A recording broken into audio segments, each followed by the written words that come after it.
अस्सलामुअलैकुम। टेलीस्कूल के इस एजुकेशन प्रोग्राम में खुशामदीद।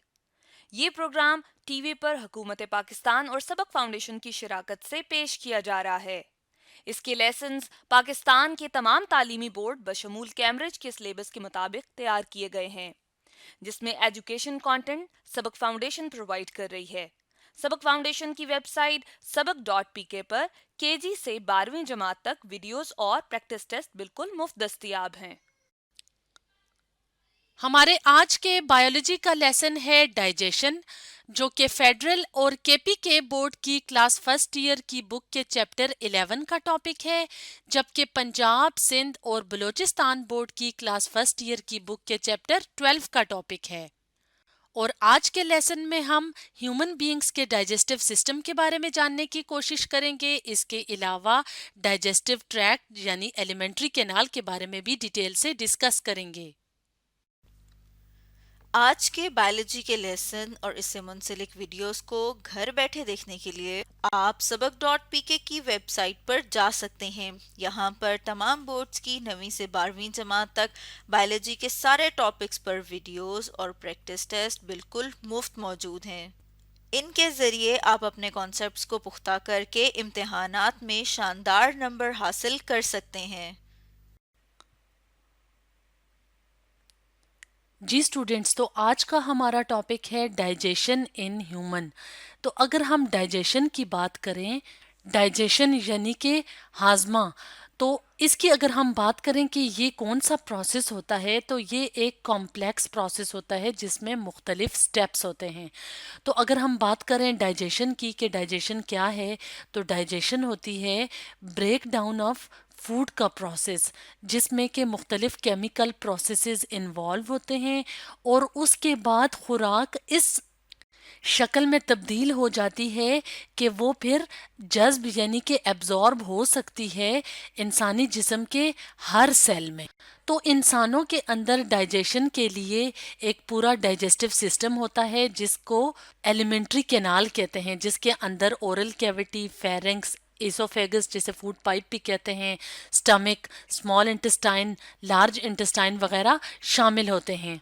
और क्या होता है डाइजेशन में कि मुख्तलिफ स्टेप्स होते हैं, जिसमें क्या होता है जो हम खुराक खाते हैं यानी फूड खाते हैं उसकी तोड़ फोड़ होती है मुख्तलिफ एंजाइम्स और एसिड्स की मदद से। और क्या होता है केमिकल प्रोसेसेस होते हैं और उसके बाद फूड जो है उसके जो बड़े बड़े पार्टिकल्स या टुकड़े होते हैं वो स्मॉल मॉलिक्यूल्स की शक्ल में हर सेल में एब्जॉर्ब हो जाते हैं। तो अगर हम बात करें कि डाइजेशन क्यों ज़रूरी है, तो हर सेल को मुख्तलिफ फंक्शंस परफॉर्म करने के लिए एनर्जी की ज़रूरत होती है। एनर्जी किससे आती है? फूड से। और फूड किस शक्ल में हो, तो वो एब्जॉर्ब हो सकता है सेल मेम्ब्रेन के थ्रू हर सेल में। जब फूड होता है simple amino acids, simple sugars, fatty acids, vitamins और मिनरल्स की शक्ल में। लेकिन हमारे इन्वायरमेंट की अगर हम बात करें कि जो इंसान के इर्द गिर्द का इन्वायरमेंट होता है उसमें ये amino acids, simple sugars, fats, vitamins वगैरह एज सच इस शक्ल में अवेलेबल नहीं होते, बल्कि वो हिस्सा होते हैं लार्जर मॉलिक्यूल्स का। लार्जर मॉलिक्यूल्स में कौन से शामिल हैं? जैसे प्रोटीन्स होती हैं, कार्बोहाइड्रेट्स हैं और फैट्स वगैरह हैं। तो ये बड़े मॉलिक्यूल्स होते हैं और ये मॉलिक्यूल्स किस में मौजूद होते हैं? खुराक में।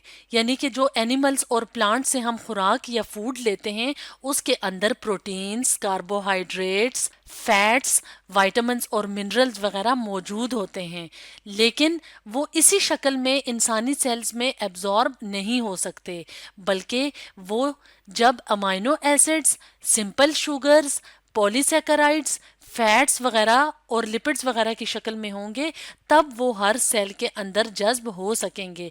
तो इसके लिए ज़रूरी है कि जो बड़े बड़े फूड पार्टिकल्स होते हैं जिनके अंदर प्रोटीन्स, विटामिन्स, कार्बोहाइड्रेट्स वगैरह होते हैं, तो वो डाइजेस्ट हों यानी कि उनकी तोड़ फोड़ हो और वो फिर सिंपलर मॉलिक्यूल्स में तब्दील हों, तब ही वो हर सेल के अंदर एब्जॉर्ब हो सकते हैं। तो ये प्रोसेस किसके थ्रू होता है? ये होता है प्रोसेस ऑफ डाइजेशन के थ्रू ये सारा अमल होता है, जिसमें कि फूड अवेलेबल हो जाता है हर सेल को। तो अगर हम बात करें डाइजेशन के प्रोसेस की, तो डाइजेशन के प्रोसेस में मुख्तलिफ फेजेस होते हैं। तो वो कौन कौन से फेजेस होते हैं वो हम वन बाय वन करके डिस्कस कर लेते हैं। सबसे पहला जो स्टेप होता है वो होता है इंजेशन का प्रोसेस। इंजेशन के प्रोसेस में क्या होता है कि फूड को लिया जाता है, यानी कि प्रोसेस ऑफ टेकिंग फूड को क्या कहते हैं? इंजेशन का प्रोसेस। उसके बाद आता है डाइजेशन का प्रोसेस। अब डाइजेशन के प्रोसेस में क्या होता है? डाइजेशन के प्रोसेस में जो हमने फूड ले लिया होता है इंजेशन के प्रोसेस से, उसकी ब्रेक डाउन होती है, यानी कि कॉम्प्लेक्स सब्सटेंसेस तब्दील हो जाते हैं सिंपलर सब्सटेंसेस में। उसके बाद क्या होता है कि जो सिंपलर सब्सटेंसेस बन जाते हैं डाइजेशन के नतीजे में, उसकी एब्जॉर्प्शन होती है। और एब्जॉर्प्शन कहाँ पे होती है? एब्जॉर्प्शन होती है ब्लड स्ट्रीम में, यानी कि लिम्फ में। लिम्फ क्या होती है? लिम्फ आर्टरीज के अंदर मौजूद कैविटी होती है। और आर्टरीज क्या है? ब्लड वेसल्स होती हैं, यानी कि ये ब्लड सर्कुलेटरी सिस्टम का पार्ट होती हैं। उनके अंदर जो कैविटी होती है वहाँ तक उसको कहते हैं लिम्फ, और वहाँ तक क्या जाता है? डाइजेस्टेड फूड, ताकि वो खून के ज़रिए या ब्लड के ज़रिए जिस्म के हर सेल तक पहुँच सके। तो इस प्रोसेस को कहते हैं एब्जॉर्प्शन का प्रोसेस। अब एब्जॉर्प्शन के बाद कौन सा प्रोसेस होता है? एसिमिलेशन का प्रोसेस। एसिमिलेशन के प्रोसेस में क्या होता है? एसिमिलेशन के प्रोसेस में जो न्यूट्रिएंट्स होते हैं, यानी कि जो ग़ज़ाई अज्जा होते हैं, वो क्या होते हैं? वो हर टिश्यू या हर सेल का पार्ट बन जाते हैं, यानी कि वो खून के ज़रिए, ब्लड के ज़रिए जो न्यूट्रिएंट्स होते हैं वो टारगेट सेल्स तक पहुंच जाते हैं और उनका हिस्सा बन जाते हैं, जो कि बाद में हर सेल इस्तेमाल करता है अपनी एक्टिविटीज़ को जारी रखने के लिए।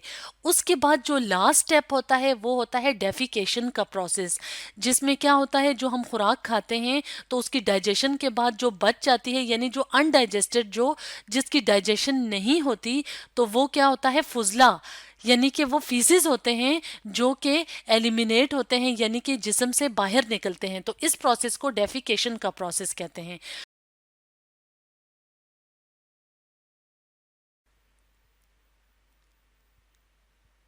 स्टूडेंट्स, आज का हमारा टॉपिक है human alimentary canal. Human alimentary canal को डाइजेस्टिव ट्रैक्ट भी कहा जाता है। तो ये वो पाथवे या ये वो रास्ता है जिसके ज़रिए फूड बॉडी में दाखिल होता है और जो वेस्ट मटेरियल या फाजल मादा है वो बॉडी से बाहर निकलता है।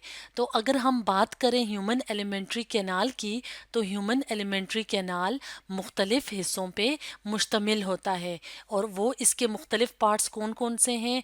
वो पार्ट्स हैं इसके oral cavity, pharynx, oesophagus, stomach, small intestine और लार्ज इंटेस्टाइन।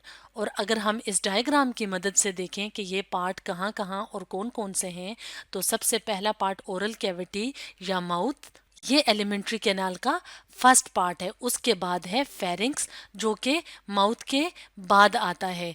इसके बाद पार्ट होता है, जो थर्ड पार्ट है वो है ईसोफेगस, और ईसोफेगस के बाद है स्टमक, और स्टमक के बाद आता है स्मॉल इंटेस्टाइन, और स्मॉल इंटेस्टाइन के बाद आता है लार्ज इंटेस्टाइन। तो ये मुख्तलिफ पार्ट्स हैं जो कि ह्यूमन एलिमेंट्री कैनाल बनाते हैं। तो अगर हम बात करें इन मुख्तलिफ हिस्सों की, तो ये मुख्तलिफ हिस्से डाइजेशन यानी कि फूड की तोड़ फोड़ के या फूड के हाजमे में, खुराक के हाजमे में इन्वॉल्व होते हैं और ये मदद करते हैं फूड की डाइजेशन में। और क्या होता है कि फूड डाइजेस्ट होके सिंपलर मॉलिक्यूल्स की फॉर्म में बॉडी के हर सेल को मिल जाता है। किस प्रोसेस से?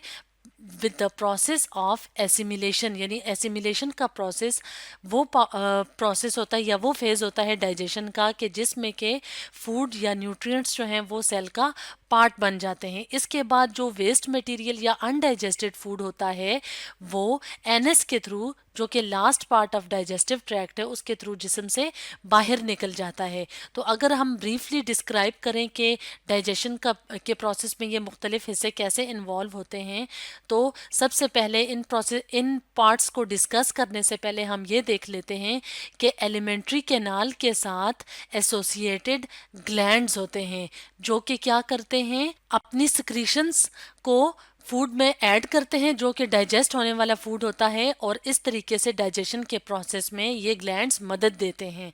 जैसे कि आप देख रहे हैं यहाँ पे स्लाइवरी ग्लैंड्स हैं।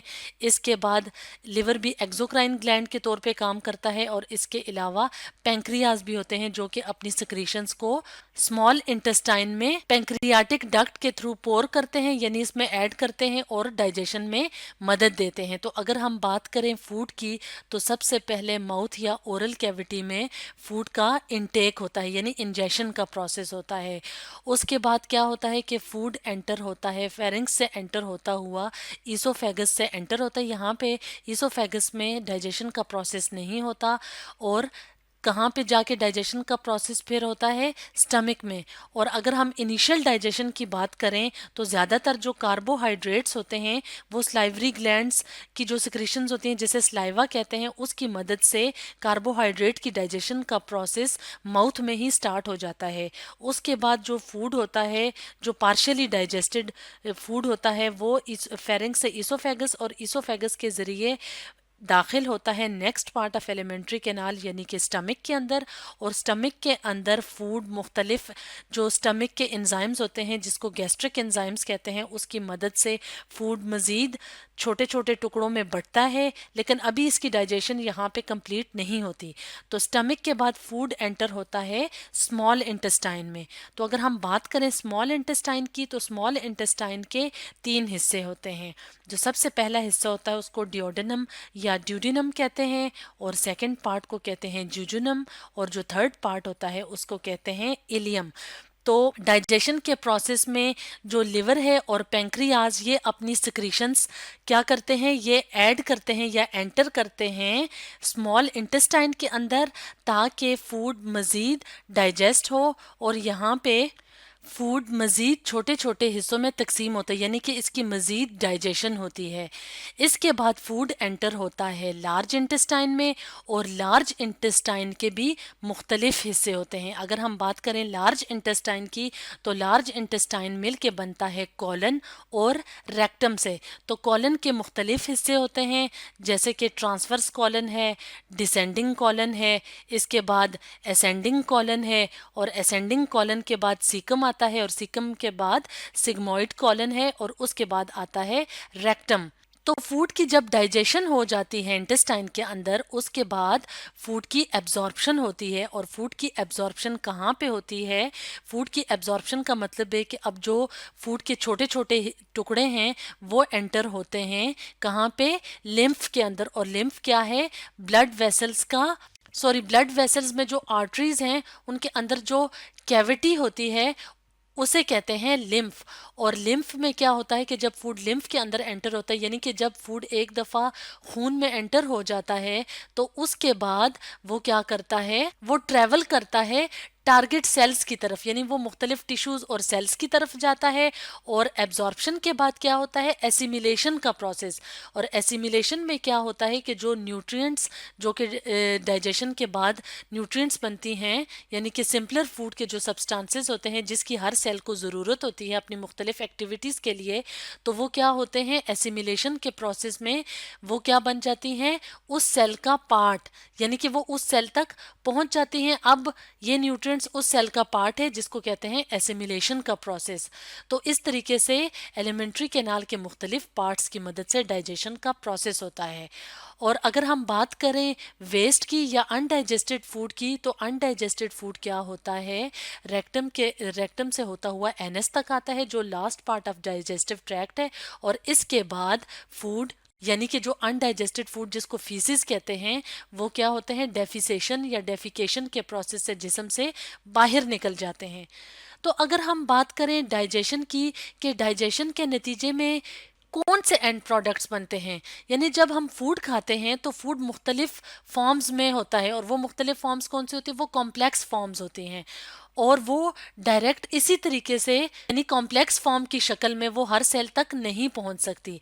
अगर हम बात करें फूड की, तो फूड में मेन क्या चीज़ें शामिल होती हैं, कार्बोहाइड्रेट्स हैं, प्रोटीन्स हैं, फैट्स हैं। तो इनकी ब्रेक डाउन ज़रूरी होती है डाइजेशन के प्रोसेस की मदद से। यानी कि डाइजेशन के नतीजे में क्या होता है कि ये जो कॉम्प्लेक्स मॉलिक्यूल्स होते हैं, ये छोटे छोटे मॉलिक्यूल्स बनाते हैं जो कि कहाँ तक पहुँचते हैं, हर सेल के अंदर। तो कार्बोहाइड्रेट के अगर हम एंड प्रोडक्ट की बात करें, तो कार्बोहाइड्रेट का एंड प्रोडक्ट क्या है, यानी कार्बोहाइड्रेट किन सिंपलर कंपाउंड्स में या मॉलिक्यूल्स में तब्दील होता है, ग्लूकोज, फ्रक्टोज और गैलेक्टोज वगैरह में। अगर हम बात करें प्रोटीन की, कि प्रोटीन के एंड प्रोडक्ट्स क्या हैं, प्रोटीन के एंड प्रोडक्ट्स हैं अमाइनो एसिड्स। और अगर हम बात करें फैट्स की, तो फैट्स के एंड प्रोडक्ट्स क्या हैं, फैटी एसिड्स और ग्लिसरॉल वगैरह।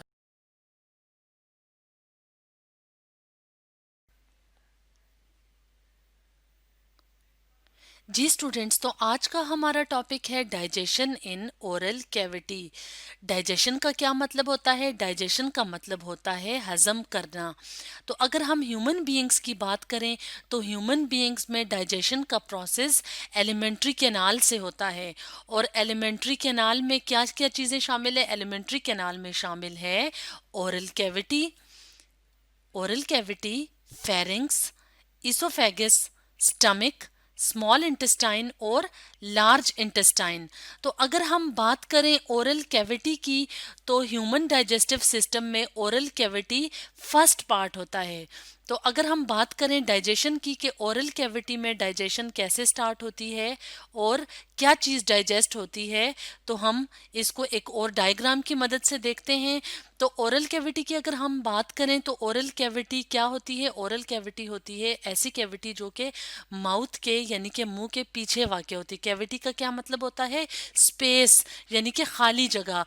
तो ह्यूमन बीइंग्स की अगर हम बात करें, तो ओरल कैविटी के मुख्तलिफ हिस्से होते हैं, जैसा कि हार्ड पैलेट है, चीक का म्यूकोजा है, यानी कि जो चीक्स हैं, हमारे जो गाल होते हैं, उसकी इंटरनल जो लाइनिंग होती है, वो हिस्सा ओरल कैविटी में शामिल है, टीथ, टंग और फ्लोर ऑफ माउथ। तो ये पार्ट्स होते हैं ओरल कैविटी के।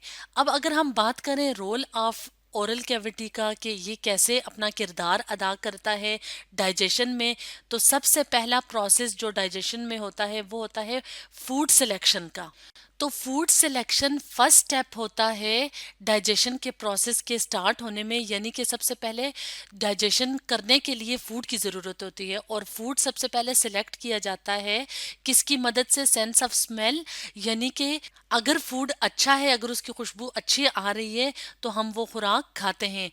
और देखने से यानी कि वियन से, अगर खुराक या फूड देखने में अच्छा है तो हम वो फूड खाते हैं। उसके बाद क्या होता है, जब एक दफ़ा हम खुराक का नवाला ले लेते हैं अपने मुंह में यानी कि ओरल कैविटी में, तो उसके बाद क्या होता है, प्रोसेस ऑफ मेस्टिकेशन। तो मेस्टिकेशन का प्रोसेस कहाँ पे होता है, ओरल कैविटी में। मेस्टिकेशन का क्या मतलब होता है, मेस्टिकेशन का मतलब होता है खुराक को चबाना। और खुराक कैसे चबाई जाती है, खुराक चबाई जाती है दांतों की मदद से। और खुराक का चबाना बहुत ज़रूरी होता है, क्योंकि खुराक अगर फूड का जो नवाला है, तो वो अगर इसी तरह अनच्यूड रहे यानी कि उसको चबाया हुआ ना हो, तो वो next part of alimentary canal जैसे कि फेरिंग्स और ईसोफेगस में दाखिल नहीं हो सकता, क्योंकि उसका साइज़ बड़ा होता है। तो इसलिए मेस्टिकेशन के प्रोसेस में क्या किया जाता है, मेस्टिकेशन के प्रोसेस में खुराक को चबाया जाता है। तो मेस्टिकेशन के प्रोसेस को च्यूइंग का प्रोसेस भी कहते हैं, यानी खुराक का चबाना। इसके बाद क्या होता है, ओरल कैविटी के अंदर खुराक यानी जो मेस्टिकेटेड फूड होता है, जो चबाई हुई खुराक होती है, उसको लुब्रिकेट किया जाता है। और लुब्रिकेशन का क्या मतलब होता है, लुब्रिकेशन का मतलब होता है कि अब खुराक के साथ वाटर और म्यूकस भी शामिल हो जाता है। इसके बाद लुब्रिकेशन के बाद क्या होता है कि लुब्रिकेशन के साथ साथ केमिकल डाइजेशन भी होती है फूड की। केमिकल डाइजेशन का मतलब होता है कि खुराक की मज़ीद तोड़ फोड़ का अमल होता है। तो इस तरीके से क्या होता है कि ओरल कैविटी में ये प्रोसेसेस होते हैं ताकि खुराक बड़े साइज से छोटे साइज में तब्दील हो जाए, यानी कि वो उसके टुकड़े हो जाएं, छोटी छोटी हो जाए। तो जब मेस्टिकेशन, लुब्रिकेशन और केमिकल डाइजेशन का प्रोसेस होता है तो फूड यानी कि जो हमने नवाला लिया होता है खुराक का, वो तब्दील हो जाता है बोलस में। तो बोलस क्या होता है? बोलस होता है स्मॉल, छोटा, स्फेरिकल, गोल और स्लिपरी मैस, यानी कि जो खुराक हमने ली अब वो छोटे छोटे टुकड़ों में तब्दील हो गई है। इसके अलावा उसके अंदर लुब्रिकेशन का प्रोसेस हुआ, यानी कि पानी और स्लाइवा शामिल हुआ है। तो अब वो एक स्लिपरी सा मैस बन गया है। और स्लिपरी मैस का क्या फ़ायदा होता है कि ये एलिमेंट्री कैनाल के नेक्स्ट पार्ट में आसानी से मूव कर सकता है।